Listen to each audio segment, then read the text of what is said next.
오늘은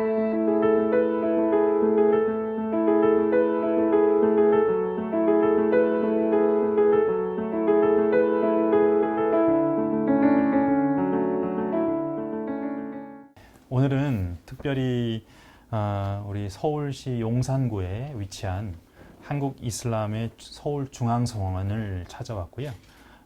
그리고 오늘 종교 지도자 인터뷰로서 한국 이슬람의 이사장을 맡고 계시는 우리 김동욱 이사장님을 찾아뵙고 함께 이야기 나누는 시간을 갖게 되었습니다. 오늘 이 인터뷰를 맞이하시는 시청자분들에게 인사 말씀 겸 한국 이슬람에 대해서 간단히 좀 소개해 주시는 말씀을 해 주시면 감사하겠습니다. 네, 저는 무슬림 교명으로 후세인이라고 하고요. 김동욱 재단법인 한국이슬람교 이사장 맡고 있습니다. 여러분 뵙게 돼서 반갑습니다. 여러분께서 아시다시피 한국의 이슬람교가 전파된 것은 1950년도 한국 전쟁 당시에 6.25 참전국가의 일원으로 참전을 했던 터키 군에 의해서 한국의 이슬람이 전파됐습니다.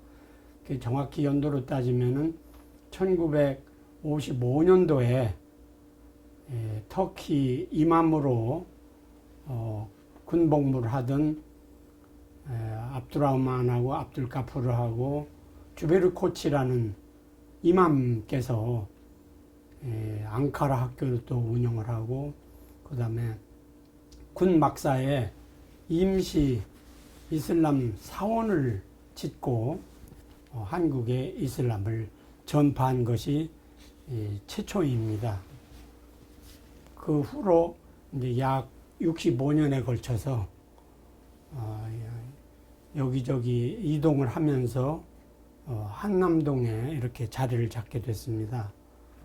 한남동의 중앙성원이 자리를 잡게 된 것은 1972년 9월에 박정희 전 대통령께서 한아랍 친선 내지는 우호 협력 관계가 중요하다는 것을 인식하시고 한남동에 한국 이슬람교 성원 부지를 하사하셔서 그게 이제 토대가 돼가지고 한국 이슬람교가 한국에 뿌리를 내리게 됐습니다.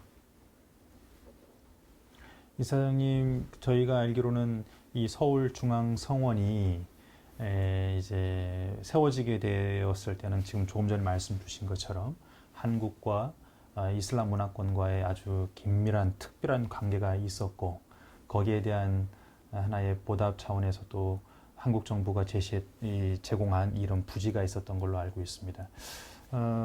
하지만 이제 그때 당시 한국 이슬람 하면은 굉장히 한국 사회에서는 생소한 그러한 종단의 입장이었던 걸로 알고 있습니다. 그러다 보니까 그때 당시에 이러한 중앙성원을 짓기까지에는 여러 가지 일들이 또 많이 있었을 것 같거든요. 특별히 이사장님께서는 이 중앙성원이 세워졌을 당시에 이제 창립 멤버이신 걸로 제가 알고 있는데, 그때 당시에 좀 이야기 또 에피소드가 있다고 한다면 좀 전해주시면 감사하겠습니다.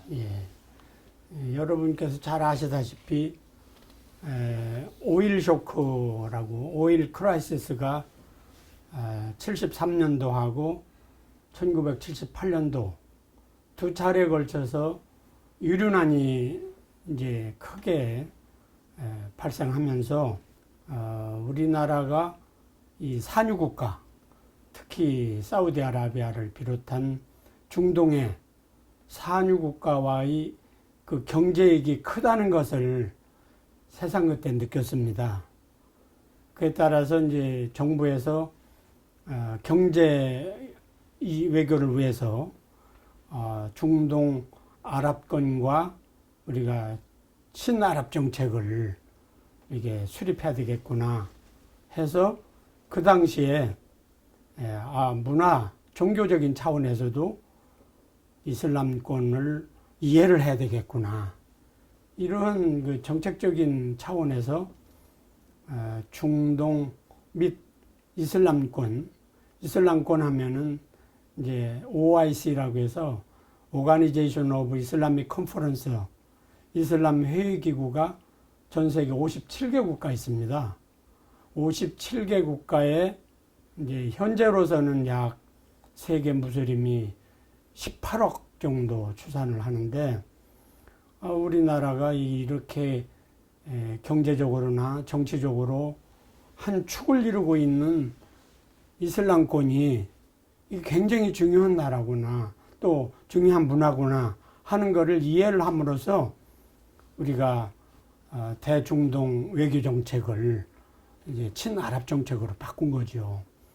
그렇게 되면서 우리가 이제 중동도 진출하고 또 건설 진출뿐만 아니라 수출, 인력 진출 이런 걸 통해서 중동 산유 국가로부터 막대한 경제 이익을 취한 겁니다. 따라서 종교적으로 보면은 그 계기로 이슬람을 공부하게 되고 또 이슬람권으로 유학생들도 파견하고 이렇게 되면서 문화적으로도 상당한 교류를 하게 되고 빈번한 이제 왕래가 이루어지면서 중동이 먼 나라가 아닌 친한 이웃 국가들이 된 겁니다. 이사장님, 이 이슬람 하면은 일반적인 사람들에게 그래도 좀 떠오르는 것이 뭐냐면 우리 무슬림들의 그 철저한 기도 생활, 하루에 5번 그 시간을 맞춰서 정확하게 기도를 드리지 않습니까? 그리고 라마단이라고 하는 그 특별한 금식 기간, 이것이 연상이 되는 것 같습니다. 근데 저희들 대략 어느 정도는 그 정도만 알고 있지 정확하게 그 기도 생활과 라마단의 어떤 의미와 배경에 대해서는 잘 모르고 있거든요. 그 기도 생활 그리고 라마단에 대해서 좀 말씀해 주시면 감사하겠습니다. 이제 이슬람은 기둥이 5개가 있는데 그걸 이제 5가지 기둥, 그걸 이제 오행 실천해야 되는 기둥이 있는데 무엇보다도 하나님은 오직 한 분이다. 여러 가지 잡신을 믿지 않고 전지전능하신 유일신 하나님만 믿는다 하는 샤하다라고 하는데 선서, 데클레어레이션이라고 해서 이제 선서가 제일 먼저 행해야 되는 기둥이고요. 그 기둥 믿기만 해서 되는 게 아니고 실천상으로 하루에 5번 예배를 보게 돼 있어요. 그래서 예배도 2번째 기둥입니다. 그 예배가 하루에 5번을 보게 돼 있는데 해 뜨기 전에 낮 예배, 오후 예배, 해질 때 저녁 예배, 자기 전에 밤중 예배 이렇게 해서 5번을 꼭 예배를 보게 돼 있고 그 다음에 3번째 기둥으로서 이제 단식을 하게 돼 있습니다. 이제 이슬람력으로 9월 한 달은 성월 달로서 이 한 달은 해 뜬 후부터 해질 때까지 음식물, 담배 펴서도 안 되고 모든 것을 금기합니다. 그래서 그걸 패스팅이라고 그러는데 그 단식을 통해서 우리가 배고픈 사람들 시정도 이해를 하고 그 달을 통해서 근행도 하고 회개도 하고 반성도 하고 또 적선도 하고 자비도 베풀고 이웃도 돌아보고 이런 한 달 동안을 근행하는 달로 정하는데 이 달은 의무적으로 모든 무슬림이 지켜야 하는 세 번째 기둥입니다. 4번째로는 이제 자카트라고 하는 자기가 1년 소득 중에 2.5% 즉 40분의 1을 자진 납부를 해야 되는 그걸 자카트라고 합니다. 그래서 구빈세라고 그러죠. 그 내는 거는 좀 살만한 사람들이, 생활이 난 사람들이 나보다도 어려운 사람들을 보살피는 사회적 연대 책임으로 해서 자카트 하는 그게 이제 4번째 의무고 마지막으로 5번째 기둥이 뭐냐면은 성지 순례가 있습니다. 성지라 하면 메카와 메디나, 예루살렘 3대 성지가 있는데 제일 성지가 카바 신전이 있는 메카고, 두 번째 성지가 사도 무함mad이 성천하신 메카에서 메디나로 이주하신 두 번째 메디나 도시가 두 번째 성지고, 세 번째 성지가 예루살렘 알-아크사 사원이 있는데 무함mad이 천마를 타고 하늘나라로 여행 갔다 온 알-아크사 사원이 있습니다.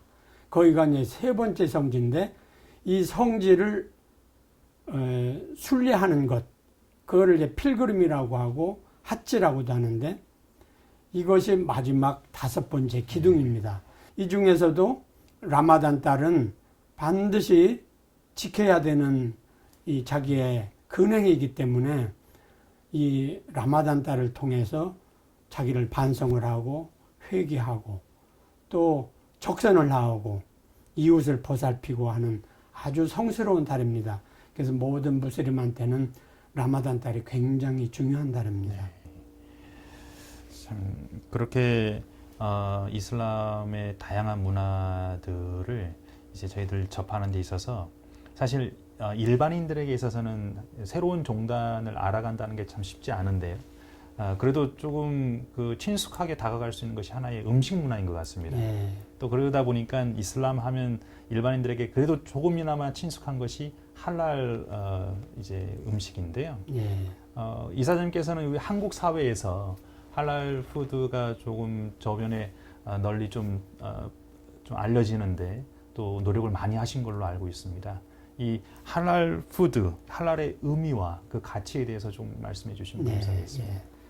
아시다시피 이제 최근에 이제 할랄 식품이 많이 대중화돼 가고 있고 또 알려지고 있습니다. 근데 할랄이라는 뜻은 허용된 이런 뜻입니다. 그런데 이슬람은 기본적으로 하라는 거 하고 하지 말라는 거는 안 하고 아주 단순한 종교입니다. 하지 말라는 게 뭐냐면은 첫째, 독이 있는 거 먹지 말아라. 가령 보고라든지 독이 있는 거 많잖아요, 음식물 중에. 두 번째, 해로운 거, 인체에 해로운 거 먹지 말아라. 그러니까 쉽게 얘기하면은 좋은 음식, 깨끗한 음식을 먹어라, 이런 얘기입니다. 그 다음에 취하는 거, 뭐 예를 들어 알코올이 코란에 이렇게 돼 있어요. 알코올은 좋은 점도 있다. 좋은 점도 있지만 해로운 점이 더 많다. 따라서 해로운 게 많으니까 섭취 안 하는 것이 더 좋다. 그래서 한국에서도 최근에 할랄 식품을 저희가 엄정하게 한국식품연구원이라든지 과학기술원이라든지 이런 데에 전문 기관을 통해서 분석을 의뢰해가지고 이 음식은 할랄이라고 해도 좋겠다 하는 인증을 저희가 해줍니다. 뭐 우리가 임의로 해준 분석해서 허용해주고 인증해주는 게 아니라 과학적으로 분석을 해서 전문기관의 분석 결과를 가지고 이 음식은 뭐 돼지기름이 안 들어가 있고 뭐 나쁜 독성, 해로운 위험한 것이 아니다. 독성이 있거나 독극물이라든가 이런 것이 납이라든가 이런 게 없는 깨끗한 free of poison, 이 독으로부터 안전한 식품이다 하는 분석 결과를 가지고 저희가 이것은 허용된 음식으로 인증을 해줍니다. 이래서 한 1000여 개 이상의 식품 또는 뭐 화장품 등등 모든 상품에 할랄 인증을 거침으로써 아까 말씀드린 대로 전 세계 57개 이슬람 국가에 약 18억 되는 무슬림 시장에 수출도 하고 우리가 오일 달러 내지는 수출에 많이 기여를 하고 있습니다. 점점 신장을 해가고 있어요. 그런 역할을 하고 있고 앞으로는 이제 그 할랄로 허용된 식품을 국내 유통도 시키고 또 제조도 하고 이런 거를 좀 계속 더 신장시켜 보려고 네. 노력을 하고 있습니다. 그러니까 신앙생활과 음식은 굉장히 밀접한 관계가 있는 것 같은데 지금 말씀해 주신 걸 듣다 보니 우리 이슬람만의 아주 독특한 그 수도 생활, 기도 생활을 또 할랄 푸드라고 하는 것을 통해서 그 허용된 그 신이 허락해 주신 그러한 음식들을 특별히 그렇게 관리하는 것을 통해서 또 이슬람만의 신앙 배경을 또 배울 수 있는 것 같습니다. 이사님, 제가 이제 다음 질문은 좀 그 우리 이슬람의 여성에 관한 내용인데요. 예. 이슬람에서는 특별히 여성에게 이 의상 착용에 대한 아주 엄격한 규율이 있는 것 같습니다. 저희들은 이제 잘 모르지만 히잡에서부터 부르카에 이르기까지 여성들에게 그 제시되는 어떤 그 아주 강한 규율, 그런 의상을 통해서 저희들이 알 수 있는 어떤 특별한 여성관이 있지 않을까라고 하는 생각을 하게 되는데요. 이슬람교에서 표현하는 이 여성관은 어떻게 저희들이 이해할 수 있을지 좀 말씀해 주시면 감사하겠습니다. 그 코란에 어떻게 쓰여 있느냐면은 창조주 하나님께서 남성과 여성을 분리해서 창조를 하셨는데 남성은 여성의 옷이요, 여성은 남성의 옷이다. 이렇게 명시를 하셨어요. 그 뜻은 무슨 얘기냐면은 동등하다는 뜻입니다. 남성과 여성은 동등한 자격으로 창조가 됐는데 남성은 남성의 역할, 여성은 여성의 역할을 따로따로 맡아서 창조를 하셨기 때문에 위험으로부터 피부를 보호해주고 추위나 더위로부터 피부를 이 외부에 노출됨으로써 다치니까 이 피부를 보호해주고 또 거기에 나아가서 아름답게도 해주는 역할도 있거든요. 여성은 남성과 다르기 때문에 선정적인 부분을 노출하지 말아라. 이렇게 돼 있어요. 이 노출하지 말아라 하는 얘기는 예를 들면은 이 과잉 노출하게 되면은 자연 남성들의 시선이 가게 돼 있고 소위 정숙하게 매무새를 단정하게 입어라 하는 가르침이지 뭐 부르크하다 뭐다 이거는 그 지방에 따라서 악습으로 내려온 것이지 권장사항은 아니에요. 코란에서 가르치는 거는 선정적인 부분을 노출하지 말아라 이런 가르침이지 활동하는데 자연스럽게 입어라 하는 얘기입니다. 남자들도 마찬가지예요. 남자들도 뭐 우통을 벗고 웃도리를 내놓고 이러고 다니라는 게 아니고 적어도 무릎 이상은 벗지 말고 또 위통도 여자들 앞에서 위통을 벗고 노출하고 그러지 말라는 거예요. 그러니까 즉 정숙하게 예의 범죄를 갖춰서 입어라 이런 뜻입니다. 따라서 그게 이제 풍습으로 내려와 가지고 뭐 엄격한 집안에서는 눈만 빼꼼히 내놓는 니캅이라고 그럽니다. 근데 그렇게까지 하라는 건 아니고 이 가능하면은 정숙하게 입어라 하는 게 이슬람의 가르침입니다.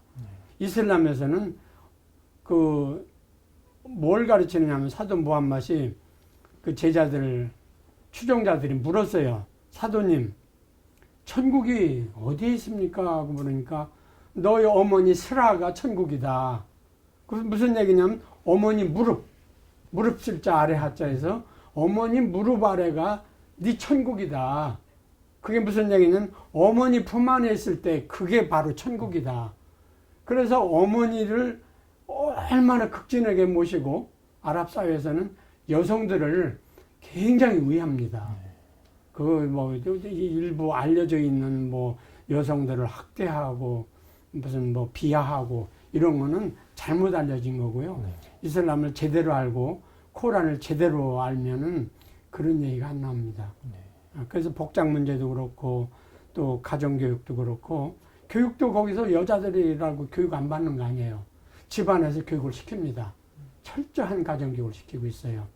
그래서 잘 교육된 여성분들은 굉장히 그 아는 것도 많고 이 지식도 풍부하고 예의 범죄를 갖추고 있고 그 well educated people들은요 수준이 굉장히 높습니다. 감사합니다.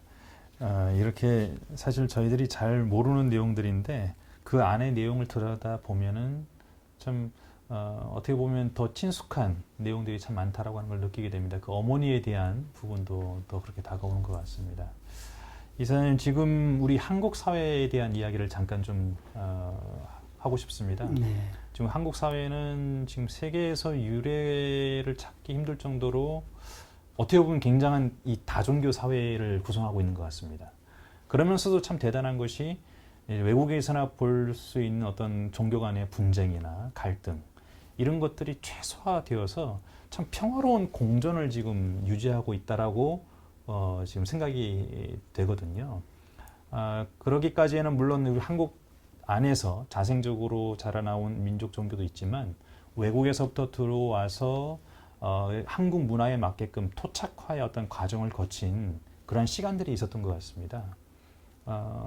우리 한국 이슬람은 멀게로는 뭐 통일 신라로부터 찾아볼 수도 있겠지만 가깝게는 이사님이 말씀 주신 것처럼 한국 전쟁으로부터 그 출발점을 찾아볼 수 있다고 한다면 지금까지 그래도 이 오늘에 이르기까지 한국 사회의 어떤 맞는 토착화의 어떤 과정이 있었는지 한국 사람들과 보다 더 친숙하게 하나가 되기 위한 어떤 그런 내용들이 있었다고 한다면 무엇이 있었는지 좀 말씀해 주시면 감사하겠습니다.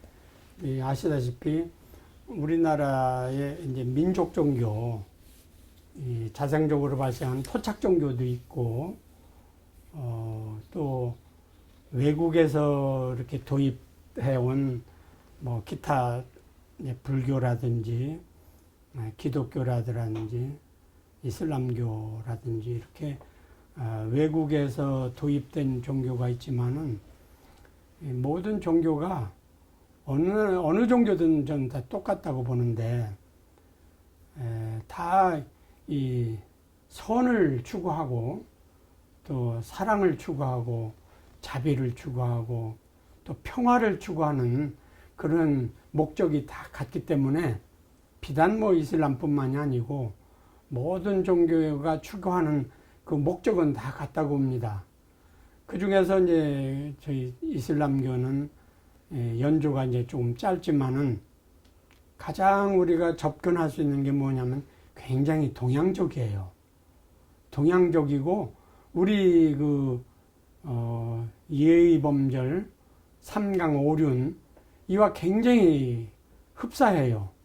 어른을 공경하고 형제간에 우애하고 그 다음에 이웃을 보살피고 또 국가를 사랑하고 즉 애국, 애민하고 이 전통을 존중하고 이런 것이 우리나라의 전통 풍습과 굉장히 가까워요.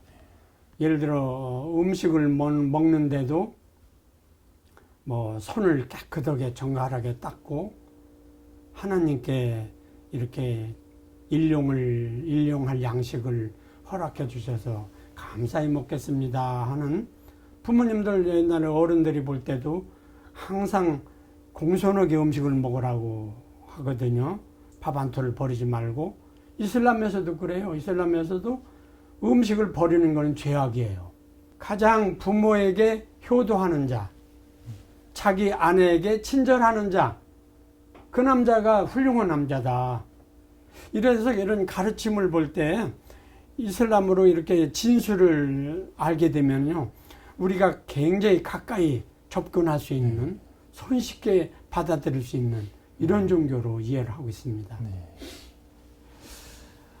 이사님, 다음 질문은 이제 아프가니스탄 이야기를 좀 하고 싶습니다. 네. 최근에 아프가니스탄에서의 그 분쟁들을 보면서 세계 많은 이들이 이제 안타까워하고 있고, 특별히 이슬람 문화권에서 일어난 일이다 보니까 우리 한국 이슬람에서도 어떤 입장이 있으실 걸로 생각을 하고 있습니다. 이번 그 아프가니스탄 사태, 그런 분쟁에 대한 우리 이사장님의 어떤 입장을 한번 들어보고 싶고, 또 이번에 한국으로 들어온 우리 아프가니스탄 우리 기여자들이 있지 않습니까? 네. 그분들에 대해서 우리 한국 사회가 어떤 입장으로 그분들을 대하고 그분들이 앞으로 어떻게 나가야 될지 그 점에 대해서 한번 말씀해 주시면 감사하겠습니다. 네. 제일 먼저 우리가 참 다행으로 생각하는 것은 우리나라에는 우선 종교의 자유가 있고 두 번째로는 이 초종교 간의 종교 간의 갈등이나 종교 간의 분쟁이 없고 또 세 번째로는 우리는 단일 민족으로서 이 부족 간의 갈등이라든지 또 하나는 이 정파 간의 갈등이라든지 이런 것이 없는 것이 우리나라는 천만다행입니다. 이 종교적으로나 또는 종족 간에 또는 이념 간의 갈등이 생기면은 이건 정말 답이 없어요. 여러분 이 아프간 사태를 보면서 느끼셨겠지만은 거기는 첫째 요인이 뭐냐면은 부족 간의 갈등이에요.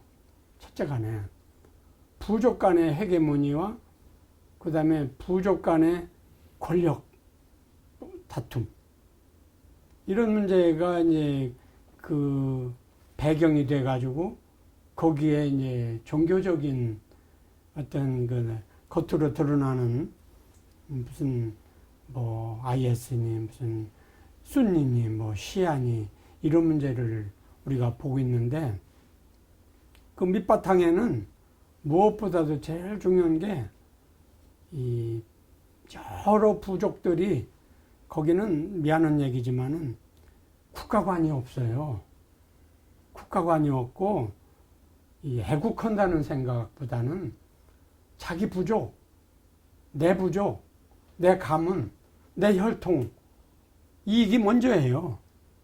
그러다 보니까 국가가 통합이 안 되고 있고 이 중앙정부의 행정력이 저 지방 말단까지 행정력이 미치지 못하고 통제가 안 되고 이러다 보니까 이제 부족 간에 군벌이 생기고 부족 간에 파벌이 생기고 그러다 보니까 종교는 고다음 문제가 되더라고.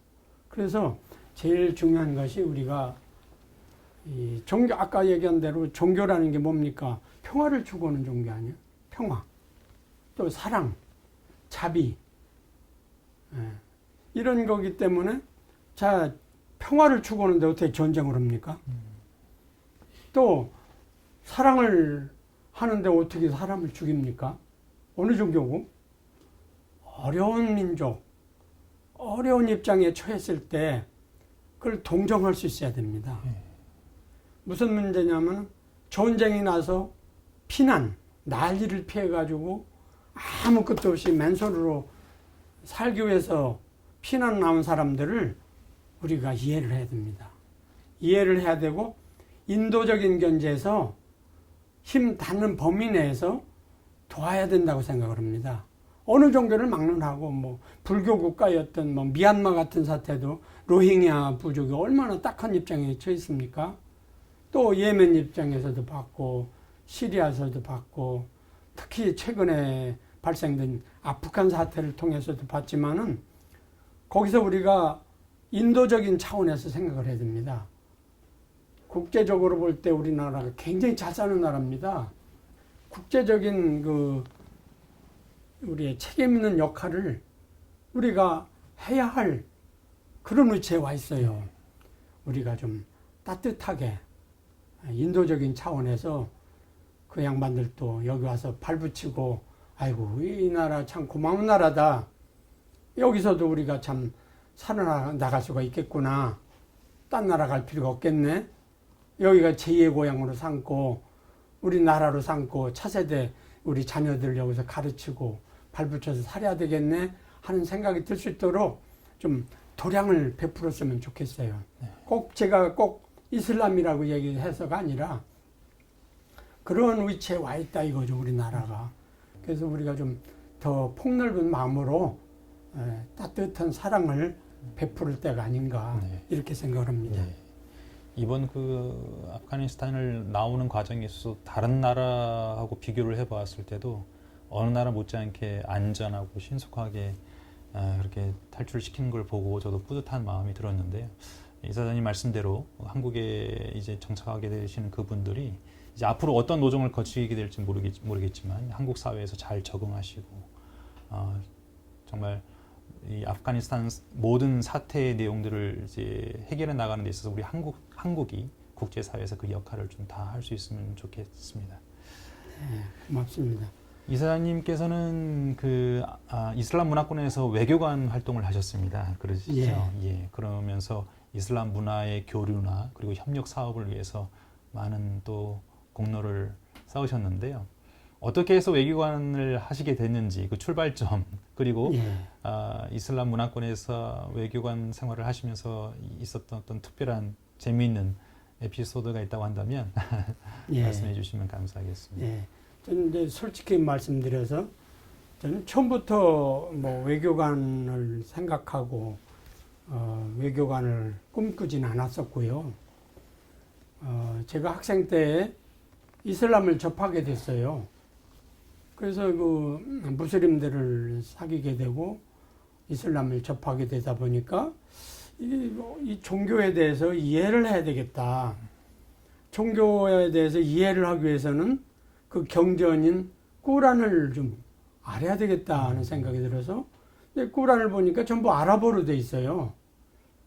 그래서 이 아랍어를 좀 공부를 해야 이 경전이 뭐를 의미하는지 무엇을 가르치는 건지를 알겠다 싶어서 아랍어를 공부하게 됐어요. 그래서 아랍어를 공부하다가 보니까 사우디아라비아 정부에서 초청하는 정부 초청 장학생이 있다는 것을 알게 돼서 1970년 중반 때 아까 얘기했듯이 그 오일 크라이시스 유류난이 2차례 걸쳐서 오일 쇼크가 있었는데 그때 이제 중동에 대해서 관심을 갖게 되고 이왕이면 내가 사우디아라비아에 가서 아랍어를 공부해야 되겠다. 이런 찰나에 사우디아라비아 정부에서 초청하는 초청 유학생 스칼라십을 받게 됐어요. 그 당시에 이제 사우디아라비아 대사가 동경에서 상주를 하고 있고 서울에는 겸임공관으로 비상주하던 그 사우디아라비아 대사님이 계셨어요. 아직 이름도 기억을 하고 있는데 무하마드 알라키 이 동경에 상주하는 초대 비상주 대사님이 그걸 개척을 해주셨어요. 그래서 가서 이제 쿠란을 공부하고 아랍어를 공부하고 이슬람 교리를 이해하고 이제 아랍 문화를 이해하고 그 다음에 그네들의 그 이념 이런 거를 이해하다 보니까 친숙하게 됐어요. 그래서 공부를 하고 있는데 그때 당시에 중동 붐이 일면서 73년, 78년 중동의 중요성이 부각되면서 정부에서 아랍 전문 요원, 중동 전문 요원을 우리가 발탁을 해야 되겠다. 이러면서 정부에서 발탁 케이스로 이 특혜 케이스가 있었어요. 특히 그런 전문 지역에서 공부한 인재들을 발탁하는 그런 케이스가 있었어요. 그 사람들을 발탁을 해다가 외교관으로 임명을 하니까 현장에서 그냥 현장에 투입을 해도 일을 할 수 있는 그런 인력이 되기 때문에 특채 케이스가 있었어요. 외무고시 2부로 외교부에 들어가게 됐었어요.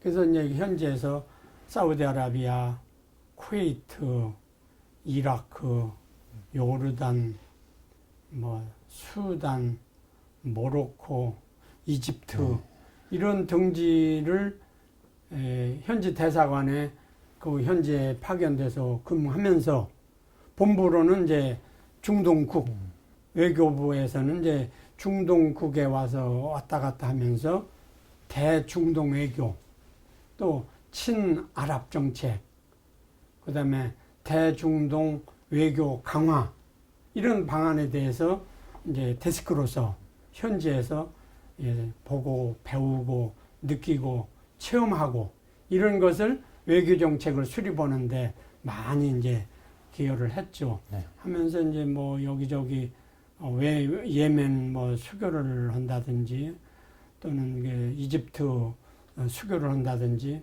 이런 그 외교 현장에서 최전선에서 뛰어다니면서 약 한 30년 정도 외교관 생활 중에서 약 20년은 중동 현장에서 근무를 했어요. 아까 말씀드린 여러 나라 외교관을 생활하면서 천만다행으로 하나님께서 보호해 주셔서 정말 그 전장터에서 어려움 없이 또 교민들 한 명도 피해 받거나 희생되는 일이 없이 완전 비상철수하고 전쟁터에서도 우리는 남아있어야 되니까 대사관 직원들은 모든 교민들을 전부 비상철수하고 대사관 현장을 유지를 해야 되니까 그런 어려운 일을 겪으면서도 하나님께서 도와주셔가지고 무탈하게 외교관 생활을 명예롭게 퇴임할 수 있게 했던 것은 오직 그 신념 하나로 하나님을 믿고 내가 할 도리를 다 했다는 데 대해서 지금으로서도 후회하지 않고 자부심을 느끼고 영광으로 알고 있습니다. 네.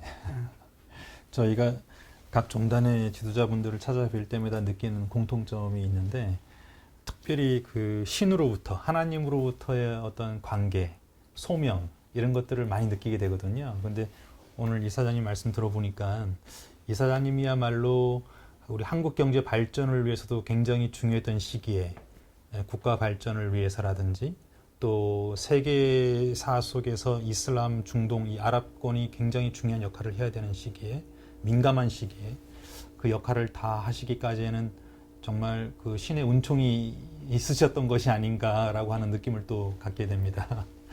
이사장님,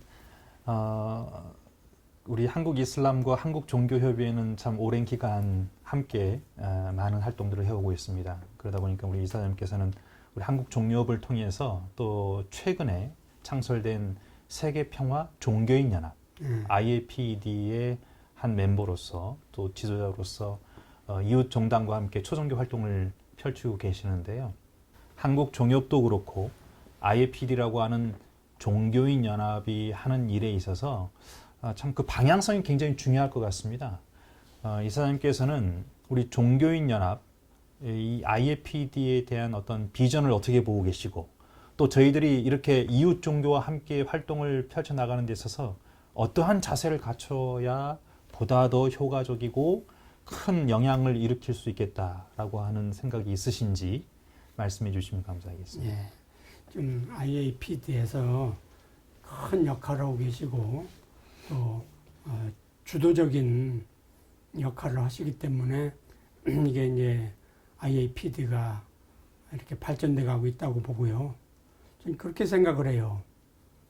서로 잘 알아야 친해질 수가 있고 또 친해져야 협력도 할 수가 있고 또 공동의 목표를 달성할 수가 있다고 보고 있어요. 서로 알지 못하고 친하지 못하면은 다 각각 이 생각이 다르고 추구하는 바가 다르기 때문에 이 협력이 쉽지 않다고 봐요. 그래서 지금 이제 IAPD에서 큰 역할을 하고 계시고 이끌고 계신데 앞으로 보다 더 좀 긴밀하게 보다 더 좀 적극적인 협력을 해서 보다 더 좀 발전을 하고 또 노력의 열매가 맺도록 이 결실을 볼 수 있도록 보다 더 이제 가시적인 성과가 나타났으면 좋겠다 이런 생각을 하고 사실 저희들이 좀 부족하고 또 교세도 약하고 힘도 없고 그런데 그러나 마음만은 동참을 하겠다는 그동안에 누차 말씀을 드렸다시피 항상 마음을 같이 하고 뜻을 같이 해서 미력 하나마 힘을 보태겠다 하는 말씀을 드릴 수가 있고 또 종협에서 추구하는 앞으로의 그 더 진취적인 노력, 미래적인 노력에 적극적으로 협조를 하겠습니다. 혹시라도 저희들이 도울 수 있는 일이 있다면은 뭐 크든 적든 저희들이 있는 힘을 다해서 협력을 하고자 합니다. 앞으로 더 IAPD가 보다 더 활발하게 적극적으로 앞장서서 이끌어 주실 것을 이 자리를 빌어서 당부하겠습니다. 감사합니다. 이사님 오늘 마지막 질문입니다. 우리 모두가 지금 경험하고 있는 이 특별한 시기인데요. 코로나로 인한 이 팬데믹이 이제 2년째 이제 2년을 다 채우고 있는 것 같습니다. 그러다 보니까 결코 짧지 않은 이 시기에 많은 사람들이 힘들어하고 있습니다. 근데 이렇게 힘든 시기에 특별히 우리 종교, 신앙을 하고 있는 사람들의 책임이 더 중요하다고 저는 봅니다. 신앙을 하고 있는 사람들이 이 고난의 시기를 어떻게 대처하고 어떠한 자세를 취하느냐에 따라서 그 기록이 역사에 남는 것이고 후세대에 이제 전해지는 것이 될 텐데요. 이 어려운 시기를 극복하기 위해서 우리 종교인들이 어떤 마음가짐을 가져야 되고 또 대사회적으로 종교인들의 책임이 어떤 책임이 이루어져야 되는지 한 말씀 부탁드리겠습니다. 예. 저는 뭐 다들 잘 하고 계시지만은 대부분의 이제 많은 종단에서 보면은 규모도 크고 교세도 크고 이 사회적인 영향력도 크고 한데 좀 아쉬운 것을 우리가 느끼고 있는 건 뭐냐면은 언행이 달라.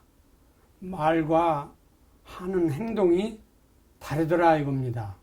무슨 얘기냐면은 말은 현란하게 정말 그 한마디 빼놓을 수 없는 아주 현란하고 한마디도 그러지 않은 좋은 말을 하시는데 하는 행동을 보면 그렇지 않아요. 그게 무슨 얘기냐면은 말하는 그 말과 실천하는 행동이 같았으면 좋겠어요. 그럼 뭐냐, 우리 지금 종교 지도자들이 뭐를 회개하고 반성을 해야 되느냐. 우리 스스로 나 자신부터 스스로 모범이 돼야 돼요. 솔선수범을 해야 돼요. 입으로만, 말로만, 설교에만 그칠 것이 아니라 설교는 서투르더라도 말은 좀 조리 안 닿고 어설프더라도 몸으로 실천하는 행동이 정말로 그 사회에 귀감이 되고 모범이 되고 선행을 하고 자비를 베푸고 아까 인도적인 얘기 했잖아요. 솔선수범해야 된다. 누가? 종교 지도자들이. 또 종교인들이 말로서 그칠 것이 아니라 말 이전에 행동으로 실천하자. 언행이 일치가 돼야 된다. 솔선수범해야 된다. 뭐 귀감이 되지는 못할 망정 최소한도 손가락질 당하는 지탄받을 일을 해서는 아니 된다. 난 이렇게 생각을 해요. 종교 지도자들이 스스로 나부터 바르게 해야 되지 않을까. 바르게 살고 적어도 손가락질 당하지 않는, 지탄받지 않는 그런 종교 지도자가 되는 것이 오늘날의 우리가 시대정신으로 볼 때 우리가 받아들여야 되지 않을까. 난 이렇게 생각을 해요. 아유, 감사합니다. 우리 모두가 새겨야 되고 명심해야 될 귀한 말씀을 주셨습니다. 이사님, 오늘은 추석 연휴가 끝난 바로 다음 날인데요. 이렇게 피곤하실 수 있는 일정인데도 불구하고 오늘 저희들과의 이 인터뷰를 잘 이렇게 이끌어 주셔서 정말 감사드리고요. 저는 개인적으로 미국에서 다년간의 그 초종교 활동을 통해서 접할 수 있었던 우리 이슬람 형제들과의 기억이 지금도 아주 선명하게 남아 있습니다. 예. 그 형제분들과의 기억은 정말 이슬람이 사랑과 자비와 평화의 종교이다. 그리고 세계적으로 15억에서 18억에 달하는 이 큰 규모의 무슬림이 있고 그 무슬림들에 의한 영향력이 있는 이 현실 속에서 정말 이슬람교가 해야 할 책임이 크겠다라고 하는 것을 정말 절실히 느낄 수 있었습니다. 그러한 입장에서 오늘 한국 이슬람 전체를 대표해서 우리 김동욱 이사장님께서 이렇게 전체를 다 잘 이끌고 계시고 또 최근에는 이 신관을 사무공간으로서 새롭게 또 증축을 하셨고 또 우리 예배 공간도 새롭게 리모델링을 하셔서 우리 무슬림들의 신앙 정진을 위해서도 좋은 환경권을 만들어 주신 것으로 알고 있습니다. 한국 이슬람의 발전과 더 큰 부흥을 저희들이 기원을 하고요. 앞으로 저희들 한국종협 그리고 IAPD 세계평화종교인연합과 더불어서 더 많은 다양한 활동들을 하실 수 있기를 간절히 기원합니다. 오늘 귀한 시간 내주셔서 감사드립니다. 예, 사무총장님 감사합니다. 예.